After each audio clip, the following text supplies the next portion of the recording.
Well, might as well show you what some of the stuff I get myself into. Little Messerschmitt, 2-stroke, I don't know, 2-seater. I picked these up a little while ago and just got this thing all swept out and everything.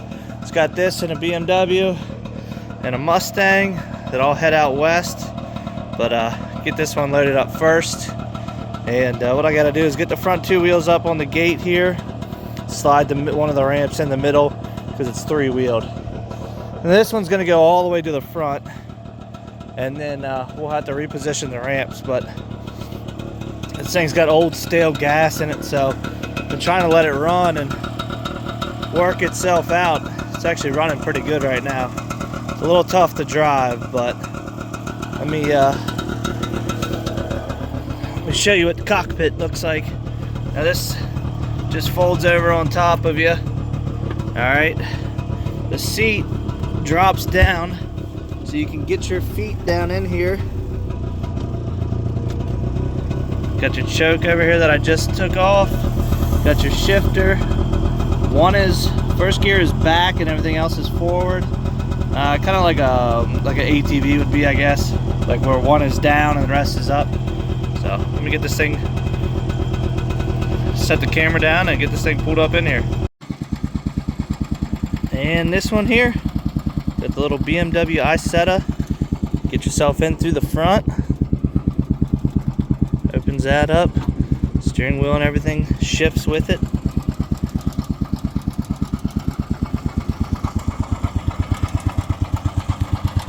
Now this one's got it's got 2 wheels in the back, real skinny in the rear. But this one's running pretty good too. Both came from the same guy that restores them. It's going to the buyer out towards he's going to end up out towards Chicago. Well, I woke up yesterday all motivated, ready to knock this trip out. And then if I sound like crap, because I have a sinus infection. Man, the beginning of 2024 is really kicking my butt between trailer issues, truck issues, just, I'm sick. So if I sound like crap or it sounds like I'm yelling, it's because I can't hear. But it's getting a little better.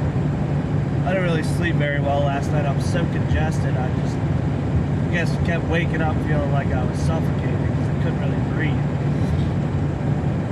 So we're running from Maryland out to Chicago, Arlington Heights, and then farther west to South Dakota, 2 stops in South Dakota,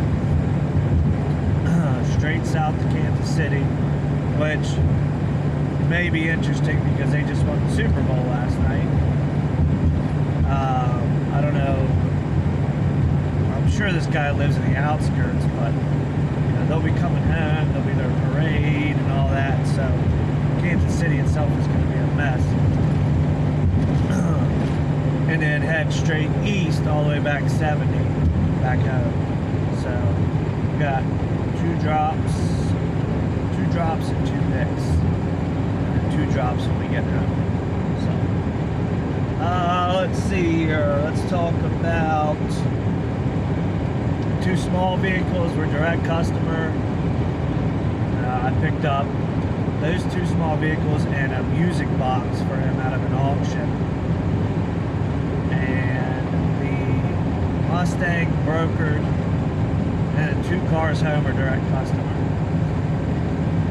So it's a good trip. It's a very well-paying trip because I was able to set my rate for what I was doing, how far I was going. The other thing I had to do was kind of fill the trailer on the way out, make a little extra money. You know, like that Mustang, that brokered Mustang, pretty much pays for fuel for maybe not all of the trip, but most of the trip. So everything else is just pure profit. I got my guy I dispatched for, I got him a load already this morning. His MC number is so close to being 90 days old. I cannot wait, because just denied load after load after load because his MC's not 90 days old. Work around it. Find people that are willing to work with him. He's got a load of dump trailers to take from manufacturer right where I used to live. And he's going to take those down to Sunbelt Rentals and down in South Carolina. Already been looking for him because he should be able to deliver tomorrow at a decent time. That I was already looking for him. It looks like there's some pretty good stuff coming out of that area. There was one really good load, but the lady wanted to try to fill it today. And I told her if she didn't get it filled today by close to the end of the day, call me. We'll guarantee pickup tomorrow. So that's good. The other gentleman I got running under me, hauling campers, doing pretty much power only stuff. He is delivering in California today. So I'm gonna start looking for him to see which direction I'm gonna send him. I've been working with this broker for a while, and they have like 40 some units that go from Indiana to California. They pay decent, and I can usually find him something so he's not like a ton of deadhead. Watch out, hazard reported ahead. To get him back towards Indiana, kind of run him back and forth, because they pay very quickly and I don't have to chase any money, and I really don't even have to call or anything. I just text and say, hey, I got it, he's ready for another one, and they will just send me over a unit, or they're like, hey, this one's kind of more important, you know, we got more money on this one, or hey, can you help us out and get this one to a different location? So that's good. That's the type of relationship we have. So all is good other than the sinus infection. I'm just trying to work through it, and hopefully wake up tomorrow feeling a lot better. Well, we're strutting across Indiana now. I had to stop, I don't know, about 2-3 hours ago. I had to stop, and I had to take some medicine and close my eyes for about half hour, 45 minutes. I was getting a real bad headache just from the congestion. So I got about an hour or so to delivery of the micro cars and the music box. He's gonna meet me. He's gonna meet me at a storage unit. I looked at the address. I'm guessing it's not like an actual storage unit. It's like a building he must like own or rent. It's not like one of those self-serve storage units. So I don't know. Other than the music box, I mean, the cars run, so if we unload him and he has to drive him around the building or whatever it may be, that's fine. I just gotta unload the Mustang. I gotta have room to unload the Mustang. And I put the Mustang in the back just because of the weight. Kind of wanted to have some tongue weight, but have some weight over the axles, because being triple axle, this thing, the brakes are really sensitive, because they're those never adjust. So they stay pretty tight, and you got to be careful if you don't have a lot of weight on. And even if you have the brakes turned way down, it'll want to lock up the tires. So you got to be careful. Another hour or so, hit time change, so it'll be about 6:30 or so for him. I told him evening, so that's perfect. And then I think I figured out where I'm going to park for the night.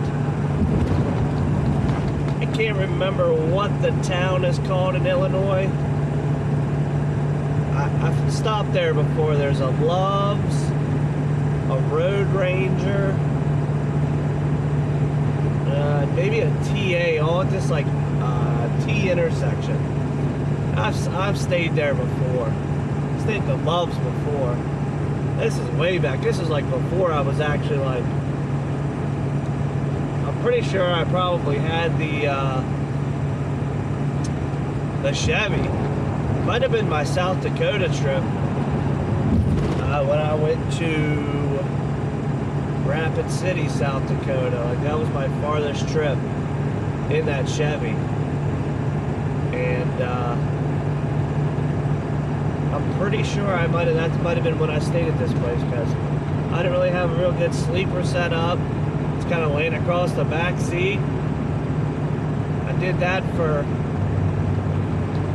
2 nights. I think at a hotel 2 nights or something. That was back when I was a little bit of a rookie. This is my first couple years in business, but I learned a lot since then, that's for sure. That is for sure. So, I'm not one of those, I don't know. I'm not gonna say, I'm not one of those YouTubers that is always like, we got these big plans, man, stay tuned, it's gonna be wild. It's like, when stuff happens, it happens. But I've been overwhelmed, so I've been adding help. You know, I've been talking about that. I'm thinking either 1 to 2 owner ops leased on, or maybe dispatch for like a big CDL guy that can carry like, you know, 12,000 plus pounds, because I have some work for it that I could get him. I just don't want to be, I want to take care of the customer, so I want to have somebody that is in there regularly. They know the people that work there. They can, you know, say, hey, I'm half hour out, come get loaded, and have like a personal relationship with my customer. So we'll see. You know, I don't really try to talk a big game, because that could all change. I could lose that customer tomorrow. You never know what could happen out here. Well, this is what Minnesota looks like for miles and miles and miles. We're going up 90 right now, or out on 90, west on 90. Feeling about 50% now, so it's all in my chest now. I can actually breathe, so that's good. Just got a bad cough and all in my chest, but I've got 2 hours and 42 minutes to Madison, South Dakota, where I deliver this Mustang to a detail shop, which, I mean, it's a little dirty from them having it sit outside, but we shipped it enclosed. The weather, even though the weather's been great. What else? My dispatch guy, the guy I dispatched for, is picking up. He delivered in South Carolina this morning. I got him another load, 2-stop headed west, Wisconsin and Wyoming. It's a pretty good load. And we'll have room after the first stop to add to it. So it pays pretty good. So that'll take him up until the weekend. Hopefully he can get delivered by Friday or Saturday. Get a reset in, and then we'll get him loaded up on Monday and get him. It'll be a little difficult to get him out of there, but it's crazy load board rates right now. I don't look at them all that much, other than when I'm dispatching. I don't really run off the load board, the freight load board. I think I have only ever booked myself one load off the freight load board, and I've been paying for it for, I don't know, 5 years, 6 years at $150 a month. But obviously I use it to dispatch, and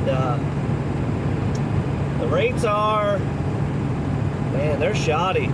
But we knew that. Everybody knows that. It ain't like it used to be. You really just gotta work to put loads together, whether it be stacking some partials, bouncing around, mixing cars and freight, whatever it may be to really make money. And driver's willing to do that. He's a hard worker. He don't ask really questions. He just is, you know, he trusts my opinion, and I'm not really in it for my benefit. I do make a little, you know, percentage, but I have him, you know, I'm not going to dispatch him something I wouldn't do. You know, his situation's different, doesn't need to be home, you know, yada yada. He can be out on the road, you know, wherever the money is. I try to only be out 3 nights, 4 nights at most, and then the next week after that I'm home. I'm not out anyways. So my situation's different, but I still wouldn't send him somewhere, give him a load just so I can make money if it's something I wouldn't do myself. And I think that's a good way to, you know, run a business. I don't think you should ask an employee, or, you know, not that he's an employee, but I'm saying, like, if you're a business owner, you should never ask an employee to do something that you wouldn't personally do yourself. So I'm gonna hit this rest area up here in a mile, use the restroom, and then I should be able got enough fuel. Got fuel for 352 at the last stop. Put about 42 gallons in, so I've got enough to get me to South Dakota to my first drop, or to my drop that I have left, and then my pickup's about 50 minutes away from there. And then head due south to Kansas City. From there, I think it's about 8 hours. And I can't pick up there till tomorrow afternoon after 4 o'clock because the guy is at work. So I'll probably not start, I don't know how I'll start my day. Maybe not start till later so I can drive into the night. Or so I can get a nap in and then drive into the night as much as I can. But I've got 2 strictly drag cars to pick up. It's gonna be real light. One's a rail car. I'm guessing there's a motor in it, in the rail car, for how much he paid. But the other drag car, I'm pretty sure it's fiberglass body car, and I know it doesn't have a motor, so it's gonna be a little interesting. I don't know how much I'll show or tell you till I get there, because I'm gonna have to get creative, because I'm about 2 feet short on the length of the 2 cars, which I'm gonna be somehow okay. Well, you ask, how would you do that? Because one's a rail car. I can get the rail car, you know, like a dragster, up underneath of the other vehicle. So I'm gonna have to get creative. I'm probably gonna have to use my race ramps to raise the rear end of the one car to slide the dragster underneath, but I need about 2 feet. So we'll get creative. I'm fully capable of figuring it out. So I'm gonna use the restroom here and knock out the rest of this last drop. Well, you know you're way out here when the truck stop parking lot's dirt and all you see is grain bins, cattle trucks. Welcome to South Dakota. Oh my God. This has been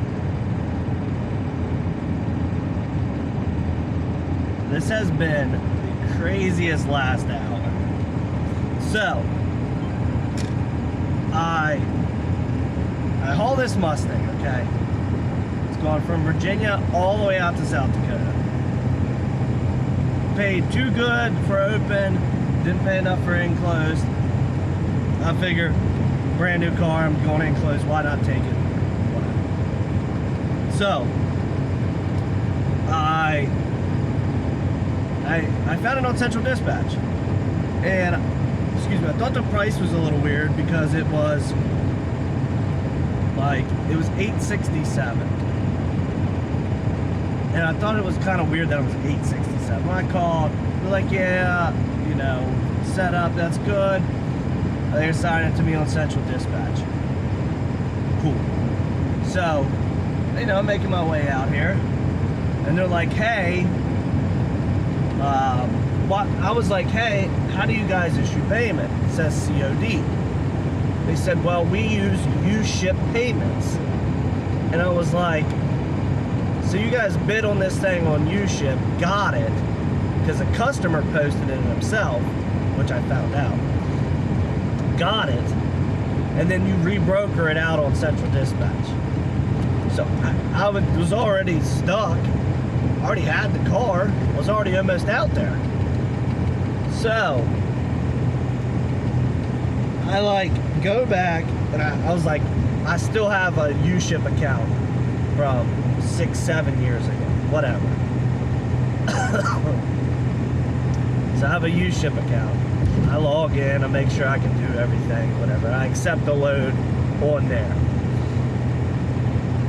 So I'm like, the guy calls me, and this company has called me 20 times, this isn't an exaggeration, 20 times a day, 3 and 4 times in a row. If I don't answer, like if I'm on the phone, which I'm on the phone a lot, booking loads for other drivers, and either talking to my wife or talking to my, you know, other people. He'll call 3-4 times in a row, and nothing frustrates me more than that. So, they're like, how far away are you? I'm like, 11 minutes. I'm on this road that I'm on right now. I'm 11 minutes away. So, I had just pulled, there's that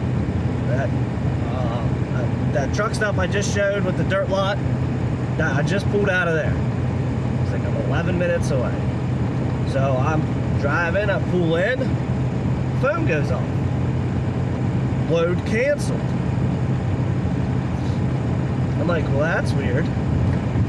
So I called the guy and he was like, well, we're gonna dock you pay because you're late. Granted, I'm a couple days late. I had communication with them. They said it was fine. I had to move things around. I had things going on. I told them either they could repower it, find somebody else to move it, or I'll be a couple days late. They said no problem. Customer was cool. Sorry. So, I'm trying to make this short because I can't seem to talk.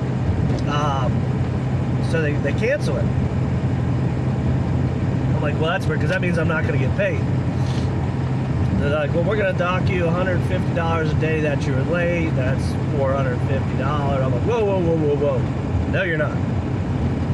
None of this was ever discussed. We've had communication 20 times a day, and you never said anything about docking pay. But it's funny, when I pull in to deliver it, and my trailer's wide open, and the customer's standing there, now you want to dock pay. So with the customer standing there, I said, well, the car's not going to get unloaded then. It can go back, unless I get full payment, it can go all the way back to Virginia. And I mute my phone, I'm like, I'm sorry, this is just business. I know you've already paid them. So I can't ask you for money because you've already paid them. Kind of like my other situation that I had happened. He's like, no, I understand. So he's like, let me, so he gets his phone out. He's like, let me find the guy that I was working with. He's like, the car's good, pay the guy. So they keep going on and on for 20 minutes about how they're not going to pay me the full amount. And I said, that's fine. I said, I'm closing the trailer up here now, and it's going to go back to Virginia where it came from. So the customer, I hang up on the guy, and I'm talking to the customer. I was like, you know, I understand. It's not your fault. This is your retirement gift. I said, I'm unloading the car. I was like, you and I can work it out if you get your money back from them, whatever.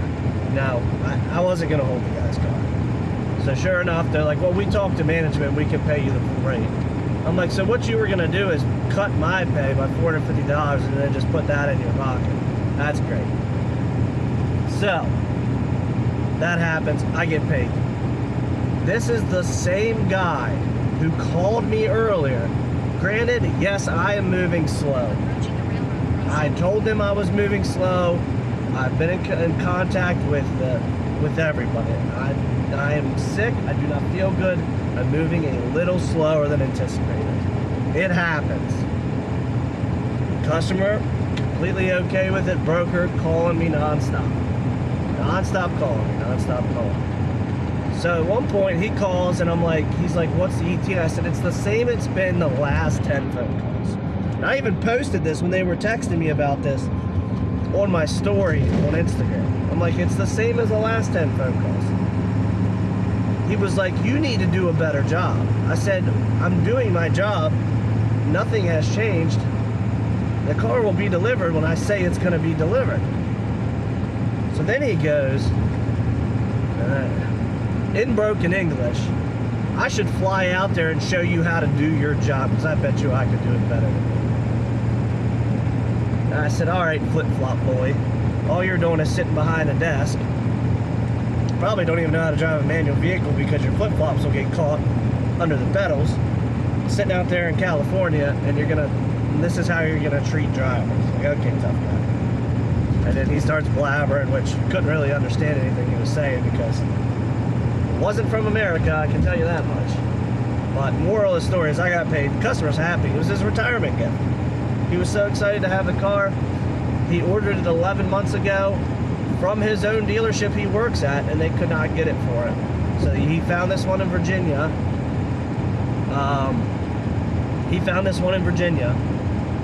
Bought it, hired a transporter to get it, and they wouldn't release the vehicle to that transporter for some odd reason. And then that's when they said go through a broker, and then we'll release the vehicle. So I don't know what's going on there. But that's my story.